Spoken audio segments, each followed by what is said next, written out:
terhadap anak-anak didik saya. Mudah-mudahan mereka bisa istiqomah, bisa jadi orang hebat seperti yang mereka inginkan.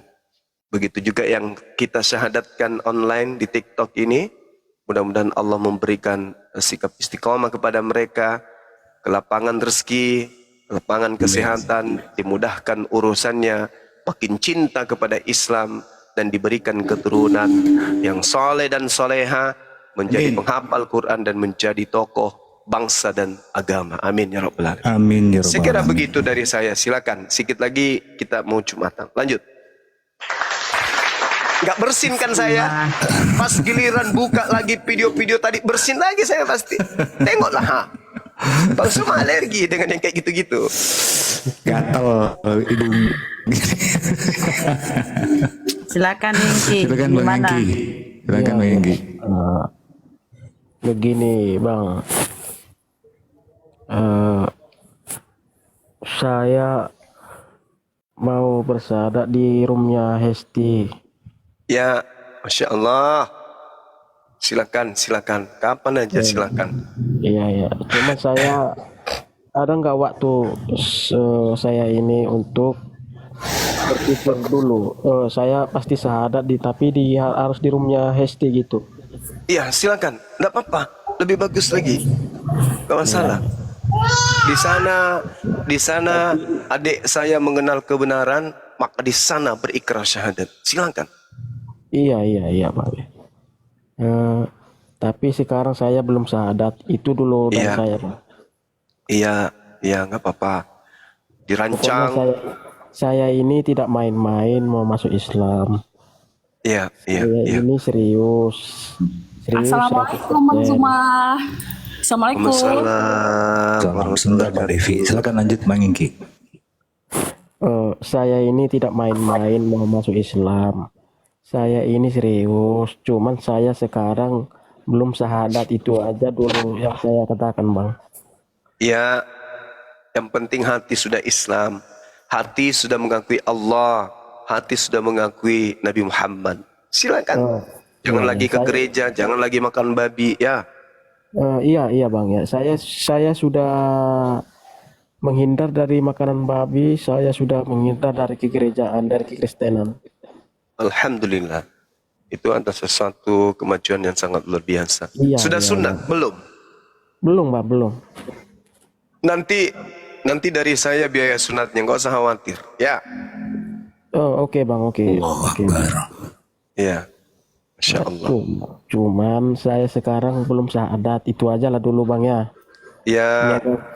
Semoga kita sehat, disertai oleh Allah, dan kita dimanapun kita berada dimudahkan rezeki kita, itu aja Bang. Amin. Iya Bang. Iya. Pokoknya yang penting sekarang. Pokoknya nanti syahadat di roomnya Hesti, karena dialah yang memberikan kebenaran itu kepada saya. Iya. Saya dukung. Yang pasti adik Hengki tidak lagi menyembah sembahan yang punya bulu. Ya, iya, jangan. itu udah pasti Bang, itu udah pasti. Saya ini nggak main-main, kan udah saya bilang Bang. Saya ini nggak main-main, saya ini benar-benar mau masuk Muslim. Saya 100% mau masuk Islam, itu aja Bang. Tapi saya belum bersyahadat sekarang, itu aja Bang ya Bang. Iya, nggak apa-apa. Yang penting di hati sudah bersyahadat di hati. Tidak ada Tuhan selain Allah, dan Nabi Muhammad adalah utusan Allah. Ya, Bang, jangan makan babi, jangan ke gereja, jangan menyembah Tuhan berbulu. Saya udah 1 bulan saya nggak pernah ke gereja, nggak makan babi. Nggak usah. Jadi saya mengikuti ajaran-ajaran Islam Bang. Alhamdulillahirabbil alamin. Ya sudah, nanti besok tapi saya atau belum lusa. syahadat. Maksudnya tapi saya belum syahadat, itu aja Bang ya. Iya. Oke. Ya, silakan rehat dulu. Mungkin dari teman-teman yang lain ada yang ingin disampaikan. Halo, assalamualaikum Bang Zuma. Waalaikumsalam Bang Devi, apa kabar Bang? Gini, saya mau bertanya. Saya sudah mualaf berapa tahun ya? Mu'alaf. Saya udah mualaf 8 tahun, tapi nggak bisa dibuat. Alhamdulillah, Bang Depi luar biasa. Ya, gimana? Tapi saya pingin kali dapat pencerahan dari Bang Zuma juga. Soalnya sekarang saat ini saya lagi dilema keadaan di mana saya harus bertahan di Islam lagi kah atau saya kembali lagi ke Kristen karena keluarga yang membuat saya ini menyokong saya untuk kembali ke Kristen gitu. Karena kalau di Islam mereka merasa kalau saya itu tidak ada yang membimbing, hidup saya seperti ini aja gitu. Saya juga mikir gitu, saya sudah banyak mempelajari Bang Zuma tentang ilmu Islam, baik dari perjalanan Nabi Muhammad, sampai detik ini saya masih mempelajari. Dan sangat banyak sekali perbedaan-perbedaan antara Islam dan Kristen, gitu kan. Jadi saya ingin sekali penjelasan dari Bang Zuma supaya benar-benar saya bisa menetapkan hati saya mentok di Islam. Karena jujur aja Bang Zuma, saat ini saya benar-benar dalam keadaan, mungkin keadaan saya sangat benar-benar parah, nggak bisa saya jelaskan di sini. Tapi saya berharap Bang Zuma bisa kasih pencerahan ke saya. Karena saya sudah memiliki anak, saya tidak bisa membuat anak saya itu menjadi Islamkah atau Kristenkah atau menjadi ibu Islamkah atau ibu Kristenkah. Saya belum bisa menetapkan itu sampai detik ini. Padahal saya sudah 8 tahun di mualaf, tapi saya nggak ngerti juga, belum ada yang sampai detik ini membimbing saya, yang benar-benar membimbing saya. Iya. Suaminya Islam. Islam. Terus kemarin syahadat di mana?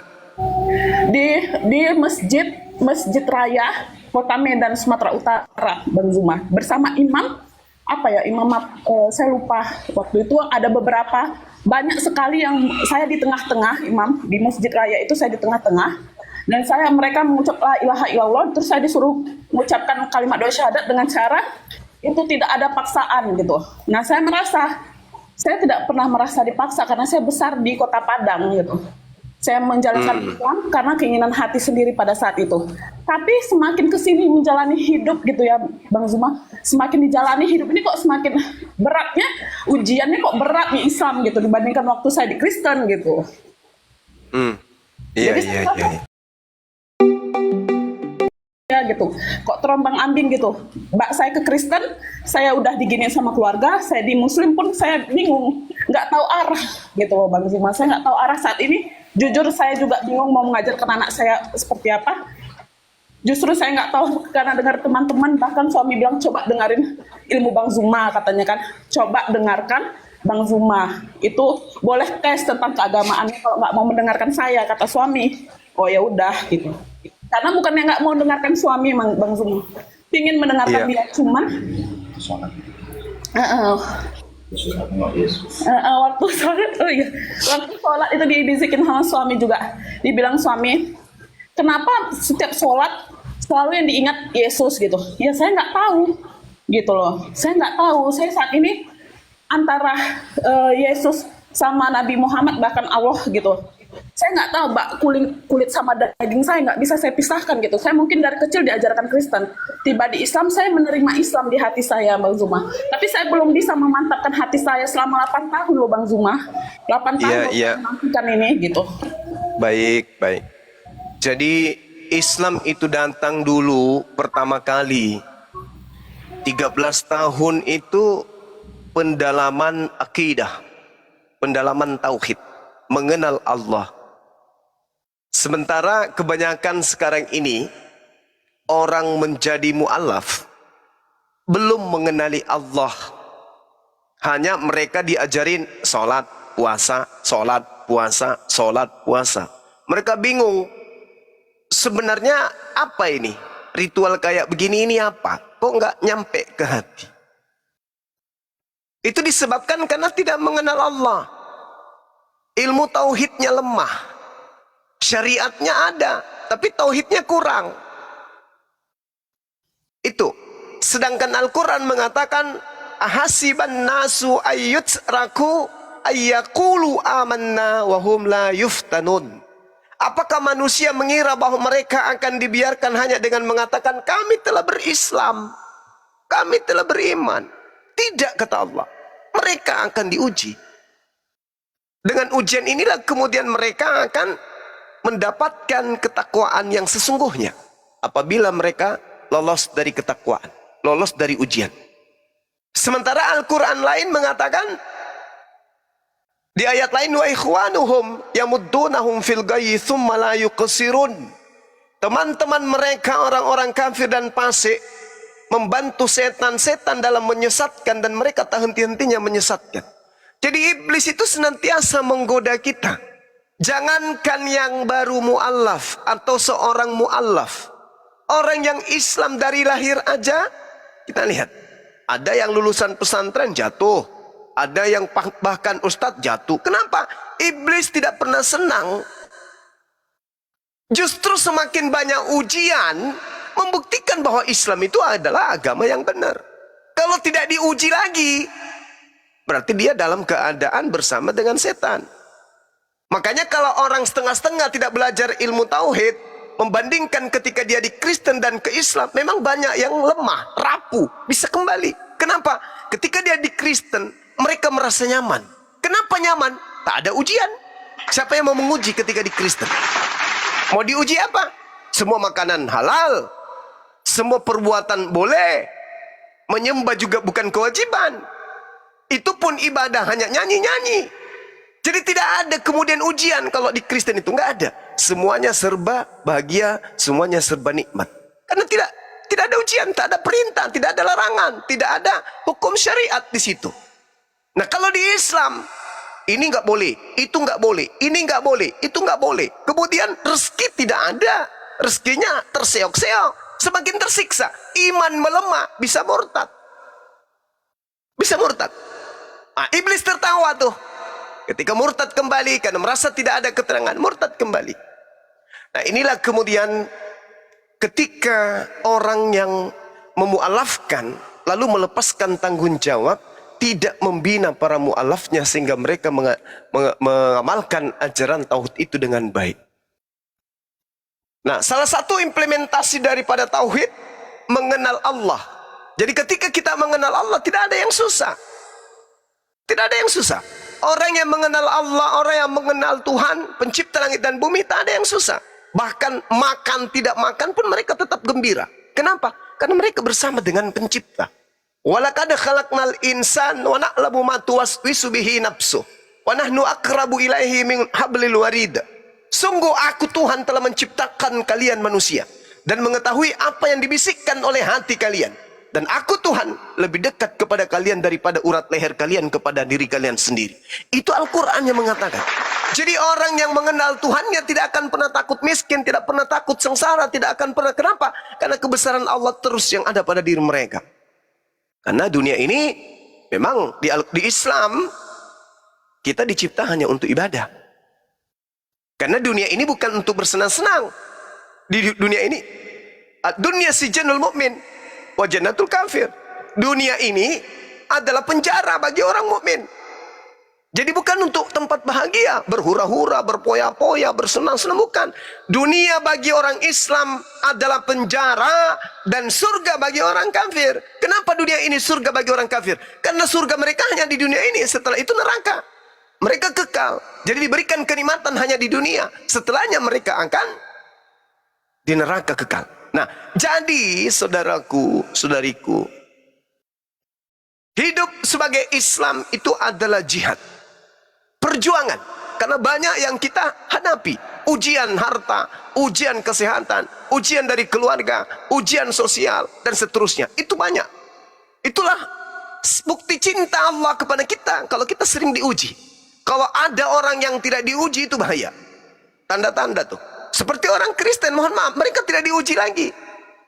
Kalau mereka mendapat musibah, itu adalah siksaan bagi mereka.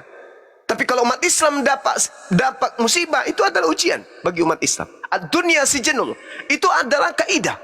Dunia ini adalah penjara bagi kita umat Islam dan surga bagi orang-orang kafir.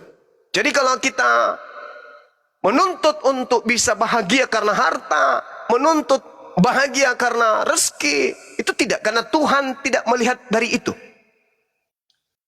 Tuhan tidak melihat bagaimana kemudian orang ini beriman, aku kasih harta. Orang ini tidak beriman, aku tidak kasih harta. Tidak begitu. Seibarat seorang pengamen nih, seorang pengamen datang kepada kita.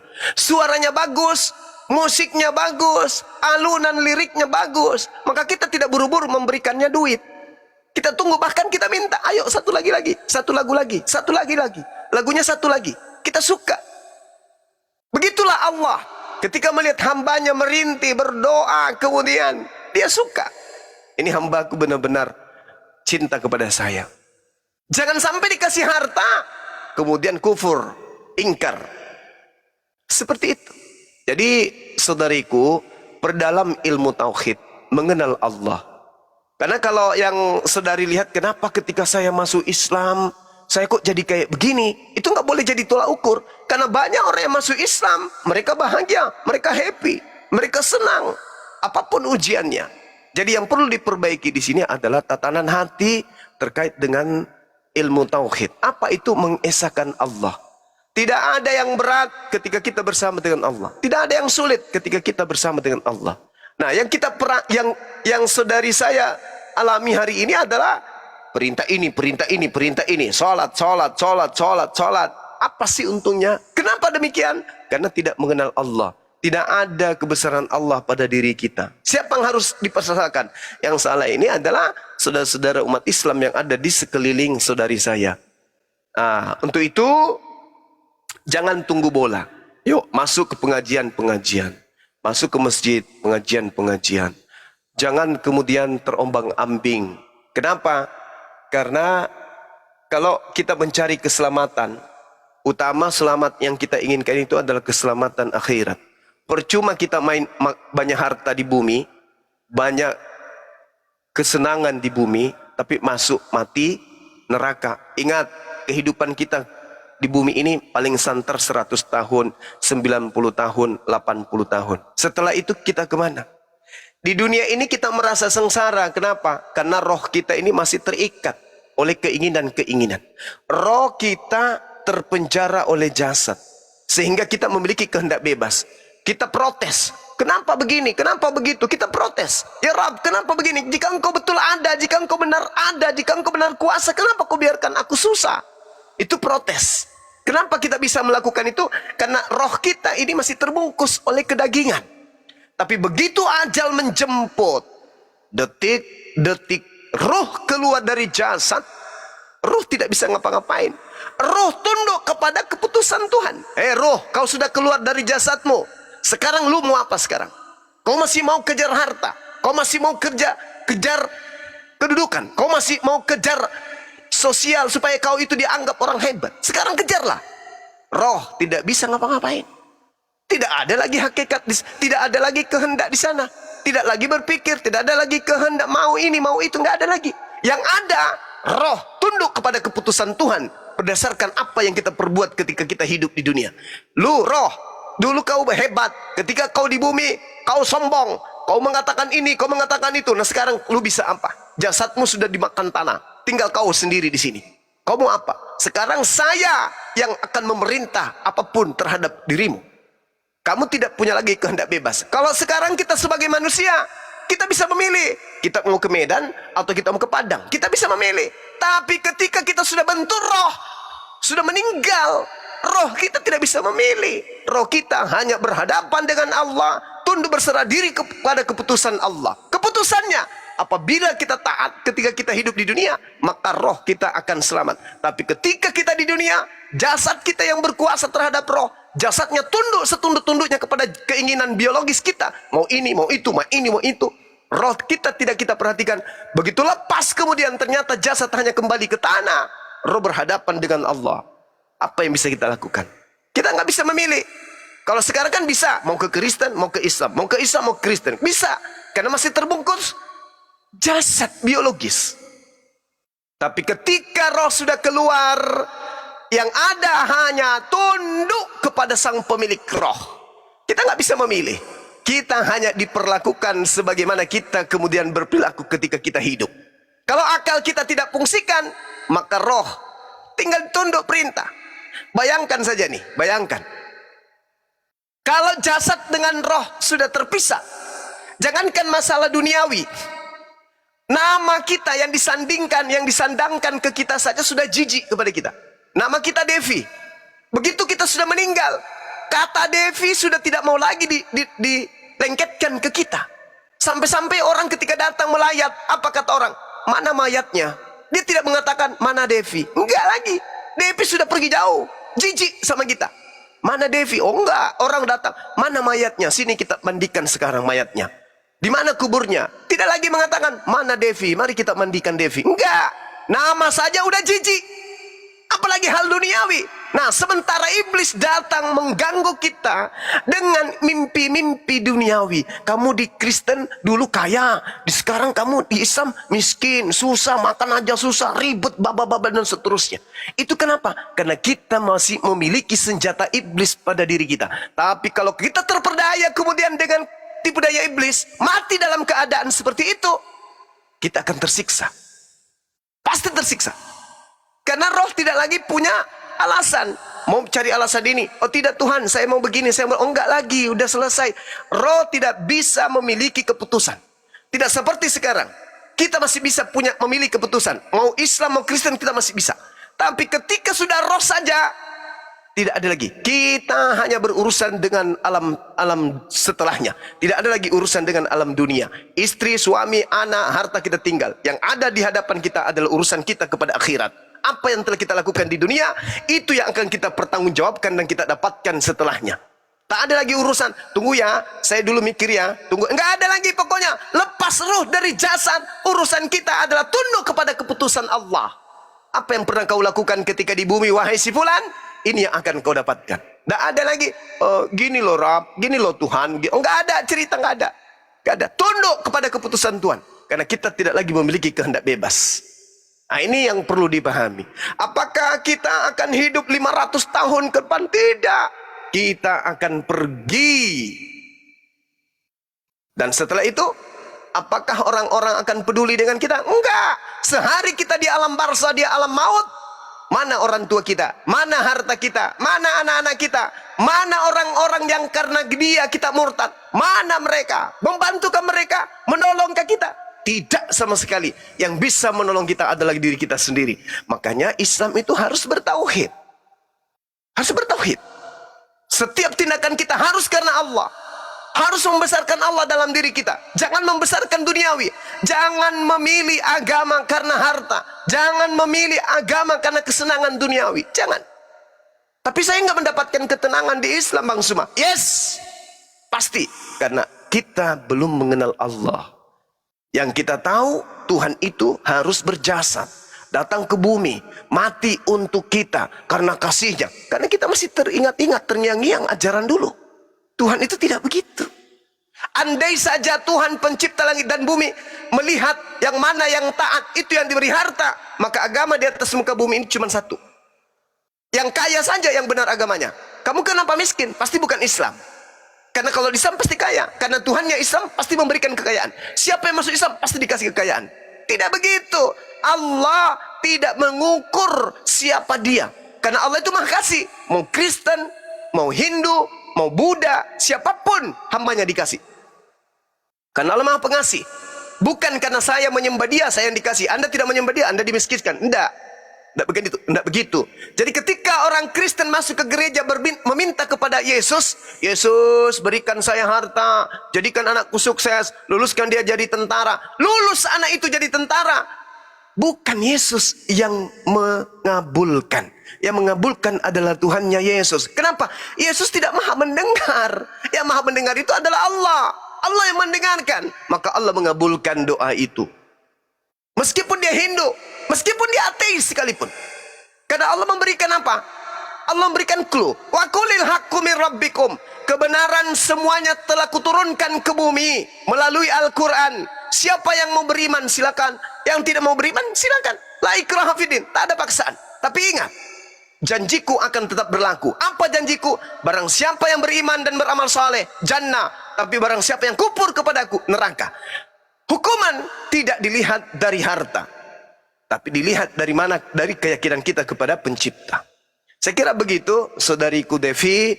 Sekelumit sedikit ya dari saya, karena di sini sudah mau sholat Jumat. Sekiranya masih panjang waktu untuk sholat, kita akan berdiskusi lebih jauh. Tapi karena sini sudah mau sholat Jumat, saya izin untuk undur diri. Mungkin rekan-rekan kita yang akan melanjutkan. Gitu ya. Nanti kalau ada apa-apa kita bisa berdiskusi panjang. Kapan aja mau berdiskusi apa lagi? Boleh. Kebetulan nanti insya Allah saya akhir bulan mau lanjut ke Medan. Kalau ada waktu jumpa di Medan, kita tetap langsung, kita bertemu langsung, tanya jawab boleh. Saya kira begitu sementara. Teman-teman sekalian, kuatkan hatimu, adikku Devi. Ya, sahabatku, Masya Allah, jangan terpengaruh dengan masalah duniawi. Saya izin sejenak, silakan diambil alih dengan teman-teman. Assalamualaikum warahmatullahi wabarakatuh. Waalaikumsalam warahmatullahi wabarakatuh. Assalamualaikum warahmatullahi wabarakatuh. Ya, ini ada Kak Devi, ada lagi yang mau disampaikan nggak? Itu dulu Mbak, ya cukup Ya. cukup tersentuh Ya, lah dengan tenangkan hati dengan sudah belajar membaca Al-Quran sudah. pernah belajar Mbak. Itu tadi saya bilang, saya mungkin masih belum bisa netapin hati saya, bahkan sampai 8 tahun loh Mbak saya seperti ini. Ya, Bahkan nggak apa-apa. Belajar pelan-pelan. Insya Allah. Jadi Al-Quran itu salah satu yang menghidupkan hati. Jangankan Anda, saya saja yang Muslim dari lahir, kalau ndak membaca Al-Quran hati kusut. Hati kusut, hati tidak tenang. Itu begitu. Apalagi yang mu'alaf. Saya yang dari lahir aja Muslim. Kalau tidak dekat-dekat dengan Al-Quran, tidak ada ketenangan dalam kehidupan itu. Gitu. Iya Mbak. Ya, saya senang sekali Mbak bisa berkumpul di sini. Senang sekali mendengar pencerahan dari Bang Zuma tadi. Hati saya langsung, oh ya, ternyata teman-teman sangat tahu sekali isi hati saya saat ini. Ternyata benar saya diuji sama Allah itu karena Allah sebenarnya sayang sama saya. Sayanya aja nggak mau membuka hati saya lebih jauh ke Allah, gitu aja. Amin, amin ya. Mudah-mudahan selalu ini ya, selalu diberikan kemudahan dalam menjalankan kehidupan ya. Iya Mbak, ya mohon doanya buat teman-teman semua. Mungkin Ya Mbak. ya di Islam ini Insya Allah. banyak sekali cobaannya. Tapi insya Allah mulai Bersabar. hari ini Mbak, saya coba lagi, lebih tekun lagi mempelajari Islam. Lebih Insyaallah. lebih rajin lagi membuka Al-Quran. Dan lebih rajin lagi sholatnya. Tapi jujur Mbak, saya mau cerita juga sedikit. Setiap saya sholat, terkadang saya masih teringat sama Yesus. Masih di sejadah kadang saya terlintas Yesus. Kadang saya bingung kayak mana cara sholat supaya saya menghilangkan itu semua Mbak. Itu dulu yang membuat saya sampai sekarang nggak tenang. Sampai 8 tahun loh Mbak saya nahan ini semua. Bahkan sekarang ngomong sama suami, sama keluarga gitu kan, ya udah kembali lagi ke Kristen, nggak bisa gitu. Saya nggak mau meninggalkan Allah juga. Saya sudah jatuh cinta sama Allah juga gitu. Insya Allah ya. Jadi kegalauan atau ketidaktenangan hati itu bisa jadi pertama. Jadi dalam Islam itu perintahnya itu kan orang beriman dan beramal soleh. Jadi iman tanpa amalan itu ya sama saja. Itu konsekuensinya ke kita. Nah dalam Islam itu salah satu sholat itu salah satu pencegah bermaksiat. Al-Quran itu adalah ruh yang menghidupkan jiwa, menghidupkan rohani kita. Maka saran saya, Saudari Devi, pertama coba perbaiki amalan, mulai sholatnya diperbaiki. Oh mungkin saya belum terlalu ini Mbak Rifa, tidak masalah, semampunya saja mengingat Allah. Kemudian usahakan untuk belajar. Ada ustazah yang ada di situ, pelajari hal-hal yang krusial seperti sholat dan juga membaca Al-Quran. Dan dekatkan diri dengan orang-orang soleh. Jangan bersama-sama dengan orang yang menyekutukan Allah. Sering bersama-sama ngobrol, sering-sering ilmu bersama dengan orang-orang soleh. Begitu Ukti Devi ya. Semoga Allah kuatkan dalam iman dan takwanya. Semoga Allah selalu beri kemudahan. Yang nama ujian itu tidak pernah sampai membunuh ya. Tidak pernah sampai membunuh, karena Allah hanya menguji kita itu dengan sedikit kekurangan dan sedikit kekhawatiran, dan tidak ada sampai ujian itu sampai membunuh gitu. Tidak ada sampai kita harus disalib, tidak ada sampai kita tuh sampai menderita berdarah-darah, tidak. Bahkan dulu riwayatnya ketika Rasulullah SAW didatangi sahabat yang mengadu bahwa lihat para budak-budak hamba-hamba saya yang masuk ke dalam Islam itu mereka disiksa. Kemudian apa jawaban baginda Rasulullah? Bahkan ada yang di kulitnya dikelupas dengan sisir besi. Bukan berarti setiap orang itu berbeda-beda. Bagi mereka itu hal yang ringan pada saat itu. Bagi kita mungkin itu tidak sanggup. Makanya Allah juga berikan ujian-ujian dari Allah, paling ekonomi, finansial, kemudian sosial gitu. Tidak bisa dibandingkan bagaimana kita dengan umat terdahulu yang betul-betul ujiannya tuh udah fisik sampai mereka harus mengorbankan jiwa raganya gitu. Banyak-banyak melafazkan kalam-kalam mulia seperti istighfar, juga ucapan-ucapan ta'awuz, itu juga perlindungan kepada Allah dari gangguan setan, dan juga membaca 3 kul ya. 3 kul itu bacaan-bacaan yang tiap hari itu sepertinya harus. Pertama surah Al-Ikhlas, surah An-Nas, dan juga surah Qul a'udzu birabbil falaq, qul a'udzu birabbin nas, qul huwallahu ahad. 3 kul itu insyaallah membentengi kita dari ketidaktenangan jiwa gitu. Mungkin seperti itu Ukti Devi. Iya Mbak. Terima kasih ya Mbak buat sarannya. Sama-sama semangat ya, semangat istiqomah selalu. Iya Uni. Siap. Oke, kita sapa yang sudah hadir bersama kita di sini. Ada Rumah Jahid. Rumah Jahid ada yang Rumah Jahid Anissa ada yang menyampaikan? Rumah Jahid Anissa. Oke, Kak Devi, itu saja mungkin dari kami. Kalaupun ada yang mau dipertanyakan lagi, silakan di DM kami DM saya, di DM Bang Zuma, silakan, tidak masalah. Ini ada Rumah Jahid. Oke, aku turunkan Rumah Jahid dulu. Ini ada Pak Osman Bara. Assalamualaikum Pak Osman. Waalaikumsalam warahmatullahi wabarakatuh. Ya, monggo, ada yang mau disampaikan Pak Osman. Saya memohon izin kemarin untuk Bang Suma. Saya kan begini aja intinya. Saya beli kaos ke Bang Dewa dengan mengambil gambar Bang Suma gitu ya. Saya minta izin aja gitu ya ke Bang Suma gitu. Oh iya, nggak masalah itu, insya Allah Bang Suma nggak. Takut jadi ini, nanti saya harus bayar royalti. Enggak ya? Enggak lah. Ya. Dan untuk Unirifa, terima kasih tasnya sudah di sini ya, sudah nyampe. Oke, sama-sama. Alhamdulillah. Dan untuk Mbak Devi, semoga keimannya dalam tetap iman Islam ya, nggak usah pindah kemana-mana karena Islam telah membuat sempurna untuk Mbak Devi. Kalau pengen ketenangan, ini menurut guru saya waktu saya di kampung, bacalah Yasin kalau bisa baca Quran gitu ya. Untuk Mbak Devi yang di sana. Iya Terima Mas. kasih. Saya kasih saran sedikit aja, Mbak Devi. Iya, boleh. Oke, Mbak Devi sholat Iya. dari subuh sampai subuh lagi kan, 5 waktu kan, 1 hari. Iya. Coba Mbak Devi menjerit, misalkan Allahu Akbar gitu kan. Nah nanti pas Allahu Akbar kabiru, alhamdulillah katsiro, sampai Al-Fatihah dan seterusnya. Itu di dalam hati kan. Coba Mbak Devi menjerit.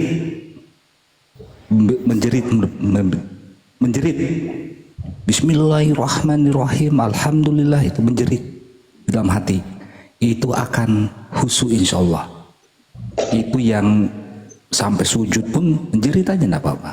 Maksudnya menjerit dalam hati ya, jangan sampai keluar nanti kayak orang apa saja. Untuk supaya kita tadi kan kalau sholat mengingat Yesus terus kan. Iya. Betul. Nah, dilawan dengan hal itu. Kecuali kalau sholat maghrib berjamaah, nggak mungkin jadi imam ya. Karena perempuan, yang imam itu laki-laki kan itu. Nah, coba menjerit aja. Insya Allah Pak Devi, itu akan hilang. Percayalah sama saya. Bang, mohon izin Bang untuk Mbak Unirifa turunin saya ya. Soalnya saya ini udah mau Jumatan, masuk Jumatan ya. Oke. Daerah mana, Assalamualaikum Bang? Bang Osman. Bang Osman. Waalaikumsalam Sudah turun kan? warahmatullahi wabarakatuh. Ya ini begitu ya, Mbak Devi, ya. Dede tadi tuh pengen minta naik nih. Ada apa ya? Misalnya ada yang mau Lanjut, Bang. sampaikan nggak? Ya Uni, Assalamualaikum warahmatullahi wabarakatuh. Suara saya jelas. Salam. Warahmatullahi wabarakatuh. Jelas. Ini saya sedikit menyikapi soal Kakak Depi. Kakak Depi masih monitor Kak Depi. Masih Mas. Gini Kak, ini kan saya juga ikut berbulan-bulan juga ini ya, dia mengikuti komal-komalnya debat gini ya kan Kak. Kadang kita pun yang Islam dari lahir gini kak, ini terkait yang kakak bilang tadi, misalnya lagi sholat terbayang Yesus gitu ya kan kak ya. Ya. Itu sedangkan kita yang lahir dari ini kak, sesuai yang dijabarkan Bang Suma sama Kak Ripa sama kawan abang-abang yang lain juga tadi. Kita berpegang ini aja kak, laisa kamisli isai'an, ya kan? Allah itu tidak serupa dengan makhluk. Berarti apa yang menerawang di pikiran kita, apa yang muncul di pikiran kita, berarti itu bukan Tuhan gitu lah kira-kira. Jangankan istilah kakak yang mualaf baru 8 tahun ya kan. Kita dari kelahirannya kak, yang saya pribadi yang nyimak debat-debat gini kak. Kadang-kadang lagi sholat di sajadah kadang terbayang salib, terbayang ini. Itu iblis gitu kak. Itu aja sih kak. Yang rahasianya saya rasa berpegang teguh kepada yang ini, laisa kamisli syai'an. Berarti apa yang kita pikirkan itu makhluk, bukan Tuhan gitu kan. Baik. Oke, itu aja banyak Dede. Uni, ya. Itu aja Uni. Iya, makasih. Assalamualaikum. Yuk. Salam. Oke Kak Devi, ada lagi mungkin sebelum Imam Zuma juga sholat Jumat ya, dan kita juga masih membuka dialog untuk lintas agama bagi teman-teman yang non muslim sebelum kami nanti bergantian, karena saya juga habis selesai Bang Zuma sholat, saya juga melaksanakan sholat. Baik. Ya. Itu aja Mbak. Itu aja. Ya, siap. Semoga kita sama-sama diberkahi Allah ya Mbak ya. Tetap istiqomah juga, dan bantu saya juga. Amin. Doain saya juga ya Mbak, gitu. Saya minta doa juga teman-teman. Udah itu aja Mbak. Assalamualaikum. Waalaikumsalam warahmatullahi wabarakatuh. Sandarkan semua kepada Allah Mbak, insya Allah akan ada ketenangan. Serahkan semua kepada Allah. Ya Kak Devi, daripada Kak Devi kayak Nafiri ini, bayangin loh, si Nafiri ini udah pergi ke surga ke neraka loh. Coba tanya Nafiri, kau udah pernah pergi ke surga neraka kan Nafiri? Dikit. Apapun keluh kesah kita sandarkan semua kepada Allah. Kita serahkan hidup dan mati kita kepada Allah. Berserah diri kepada Allah. Insya Allah di dalam sholat kita memohon, meminta kepada Allah. Serahkan semuanya. Allah yang maha tahu segala sesuatunya. Itu Mbak. Betul. Jadi jangan khawatir, serahkan kepada Allah. Allah Nah, akan saya petunjuknya. dulu Oke, begitu. Mbak Devi. Saya cerita saya itu, Mbak Devi, itu saya nyata. Jadi kadang-kadang suka ingat. Jadi untuk bukan menghilangkan, karena kalau menghilangkan ya orang gila gitu loh, ya, atau orang pingsan. Nah, untuk menghindari hal itu, saya menjerit dalam sholat saya. Dalam artian menjerit itu bukan Bismillah, kedengar menjerit, enggak.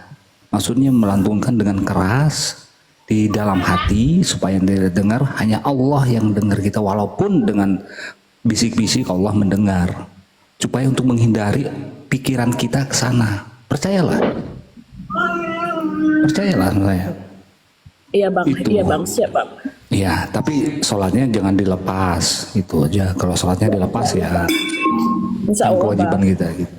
Itulah untuk mendekatkan supaya kita tidak teringat masa lalu kita, dalam artian saat kita masih jadi kafir gitu.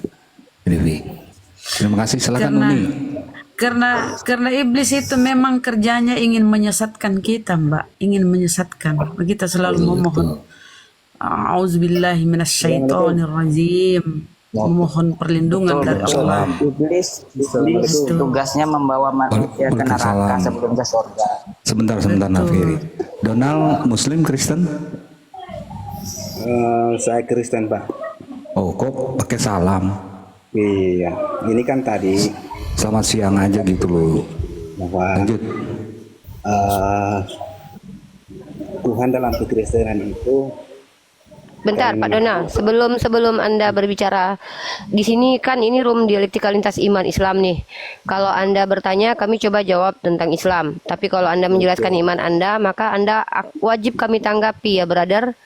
Jadi kalau Anda menjelaskan, saya tidak apa-apa mendengarkan penjelasan Anda, tapi akan kami tanggapi, pasti saya tanggapi. Gimana? Silakan. Oke, siap. Ini kan saya mau bertanya ini. Nah, Oke, saya kalau mengatakan bahwa bertanya saja kami akan menjawab insya Allah. Silakan. iman kami. Kak yakin, Devi di mute dulu ya. kami- kami meyakini bahwa Allah kami telah menyatakan diri dalam rupa manusia. Pertanyaan saya, apa itu Allah SWT? Itu aja. Baik, siap. Silakan. Terima kasih. Pertanyaannya mudah-mudahan didengarkan. Jawaban sesuai dengan pertanyaan saya akan menjawabnya.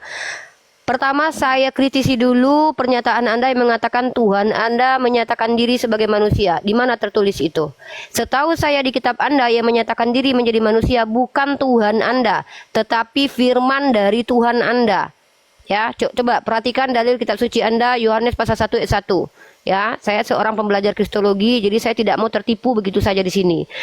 Dan tidak pernah tradisi agama Samawi, agama orang Yahudi, agama Bani Israel mengatakan Tuhan itu berteofani, menyatakan diri berupa wujud manusia, karena itu hanya akan menabrak dalil kitab suci yang mengatakan bahwa Allah dalam kitab kalian itu tertulis bukanlah manusia. Jadi ketika ada Tuhan mengatakan bahwa aku bukan manusia, tiba-tiba dia menyamar jadi manusia, maka ini Tuhan pendusta. Ya, Oke, siap. kenapa saya katakan Tuhan pendusta? Sebentar, saya sudah katakan tadi. Jika Anda menjelaskan iman Anda, kami pasti mereaksinya. Jika Anda bertanya agama kami akan menjawabnya. Maka tadi saya sudah peringatkan, brother. Ketika Anda mengatakan Tuhan Anda menyatakan diri jadi manusia, saya sudah katakan pasti saya akan reaksi. Satu, dalilnya mana? Kedua, bahkan Tuhan Anda yang Anda pertuhankan bernama Yesus mengatakan, jangan memanggil Bapa di muka bumi ini karena Bapamu hanya satu, Dia yang di surga. Ya, bahkan 1 Korintus pasal 8 ayat 6. Paulus yang bahkan membatalkan hukum Taurat sendiri mengajarkan bahwa hanya ada satu Allah, hanya ada satu kurios, satu Theos, satu kurios.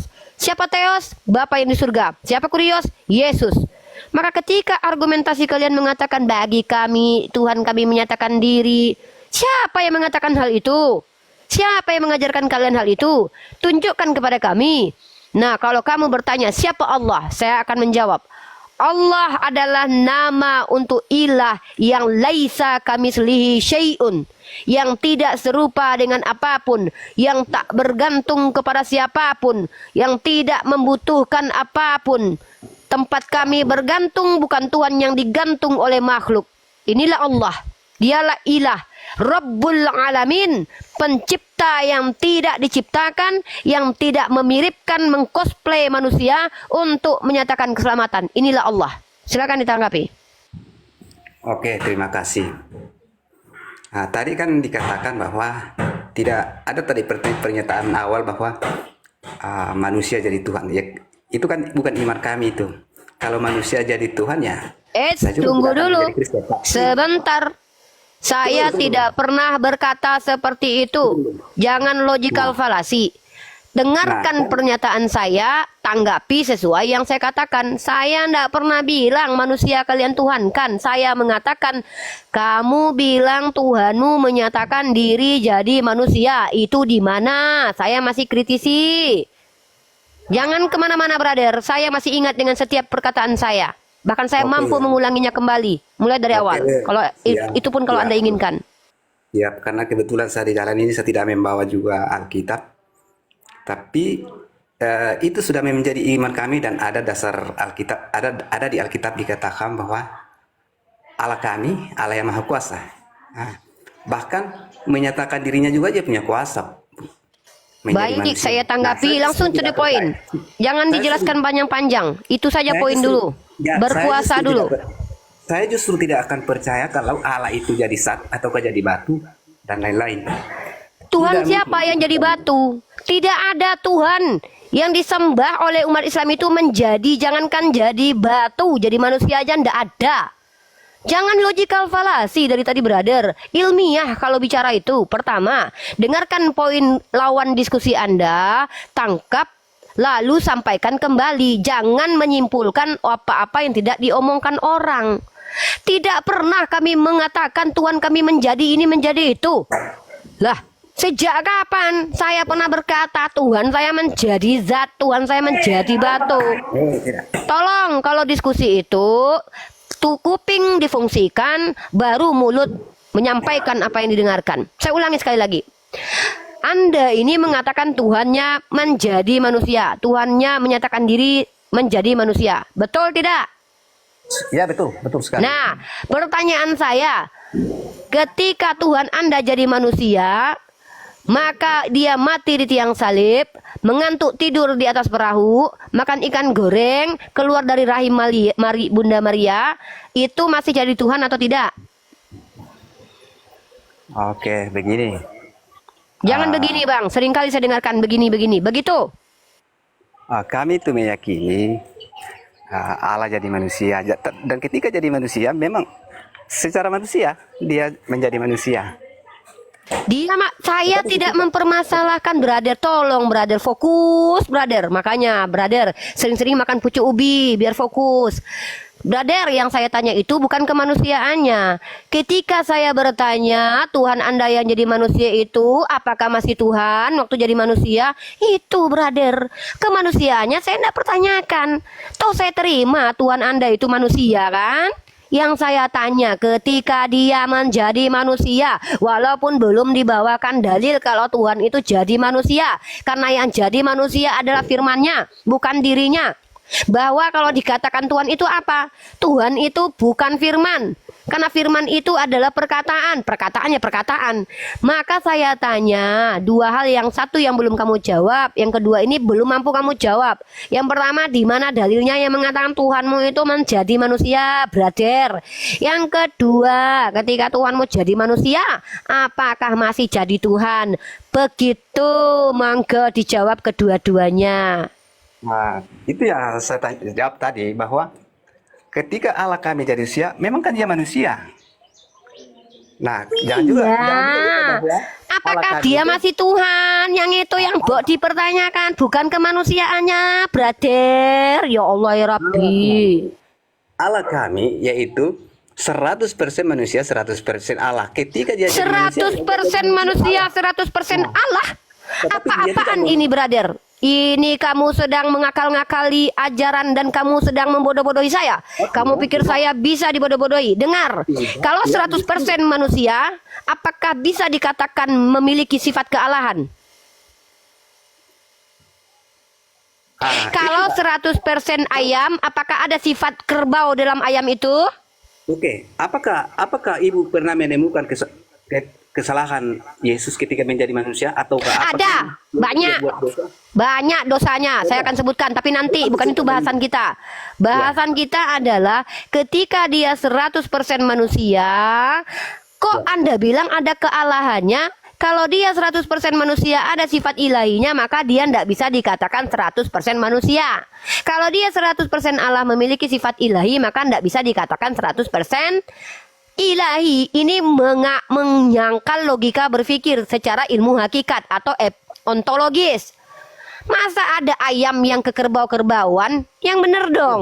Nah, kalau tanya Ibu, apakah Ibu mengerti atau dikatakan firman Allah menjadi manusia? Kira-kira apa? Firman Allah menjadi manusia artinya perkataan Tuhanmu itu jadi manusia, bukan Tuhannya. Bukan Tuhanmu yang berfirman, bukan yang berfirman jadi manusia, tapi firmannya. Paham? Berarti ketika firman Tuhan jadi manusia, Tuhanmu ada dua.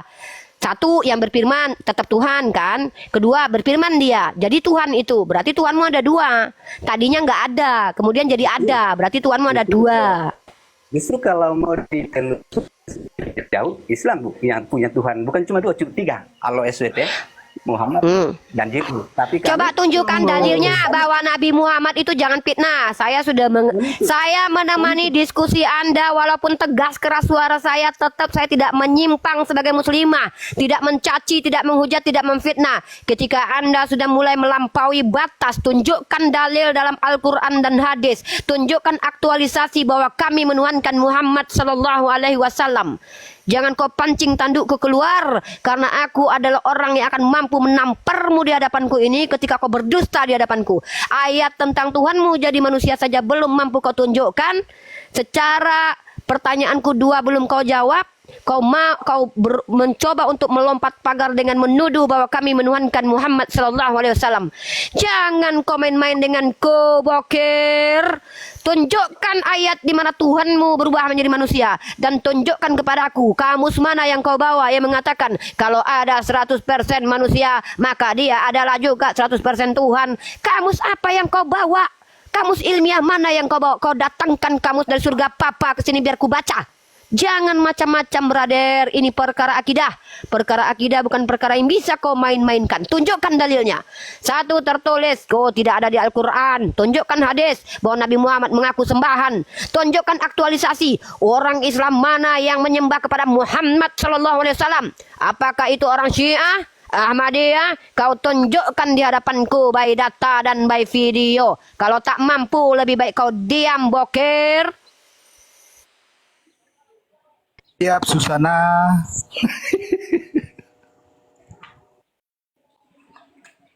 Oke ya, itu tadi kan tuduhan mengatakan bahwa Allah kami 3 atau kedua tadi.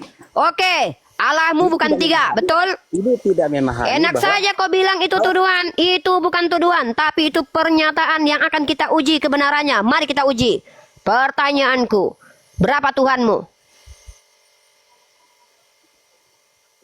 Jawab. Berapa Tuhanmu? Bokir 1000 tusuk. Jawab. Berapa Tuhanmu? Berapa Allahmu? Jangan kau bilang saya menuduh. Menuduh dengan fitnah, memberikan statement tanpa mampu membuktikan. Mari kita ulas. Apakah saya menuduh kau tanpa dasar? Apakah kau katakan ini adalah sebuah ketidakbenaran? Mari kita definisikan kebenaran. Kebenaran menurut para ilmuwan adanya koherensi dari setiap ucapan dengan realitas. Pertanyaanku, kau tidak mengakui bahwa Allahmu ada 3. Miri kiti buktikan. Pertanyaanku, ada berapa Allahmu, bokir? Nyungsep. Kabur. Kabur. Beginilah kalian. Ketika kalian sudah diberikan tempat, saya sudah ingatkan, wahai saudara Kristen, ini komal Islam. Kami lebih bangga mensiarkan agama kami Islam. Bagi kami lebih bermartabat, lebih membahagiakan mensiarkan bagaimana Islam. Dan kami lebih senang melafazkan kalam-kalam mulia. Tetapi ketika kalian coba-coba menjelaskan agamamu, hei, saya...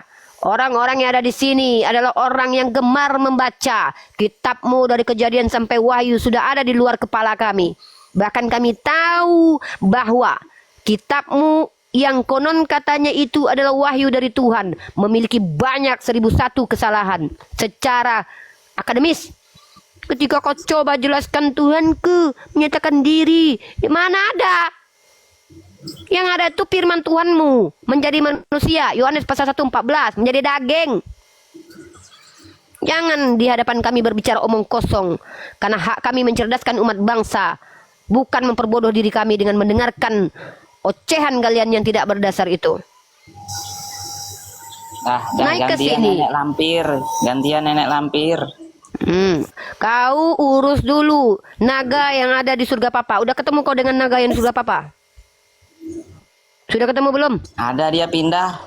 Pindah. Coba Pindah, kutanya naganya pindah. dulu samamu Nafiri. Nafiri kutanya samamu. Naganya Tuhanmu pindah ke belakang berbulu rumah nggak? Uni Ripa. Nafiri, apa beda Tuhanmu sama Ronaldinho? Tuhan itu maha.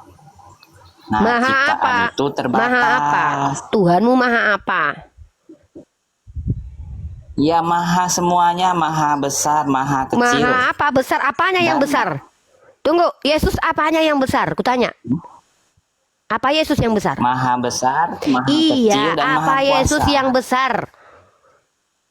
Pengen tahu aku. Kalau pengen tahu, Apanya baca Yesus yang maha besar, Nafiri?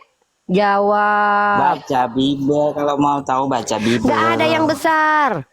Semuanya sama aja ukurannya dengan kau. Apanya yang besar? Hah? Dibilang nyali besar enggak juga? Apakah nyali Yesus besar? Tidak juga, dia pernah kabur. Apanya yang besar, Nafiri? Ketika kau bilang Yesus itu maha besar, berarti ini, ipinya yang bisir. Jangan kau bilang ketika Yes. Tuhan menciut, menguning, mengering di tiang salib, ditombak, kau bilang maha besar. Mengecil dia itu, bahkan rumahnya lebih besar daripada dia. Apanya yang besar? Kalau ngomong itu sesuai dengan realitas. Jangan kalian bicara asal mangap aja. Tunjukkan kalau kalian itu manusia. Ketika Tuhan Yesus di atas salib, dia maha kasih. Kenapa dia maha kasih? Kasih Dia apa? Kasih mati. Kasih mati. dia Oh ya, maha kasih mati. maha Kasih mati. mengorbankan dirinya untuk orang-orang. Harakiri dia.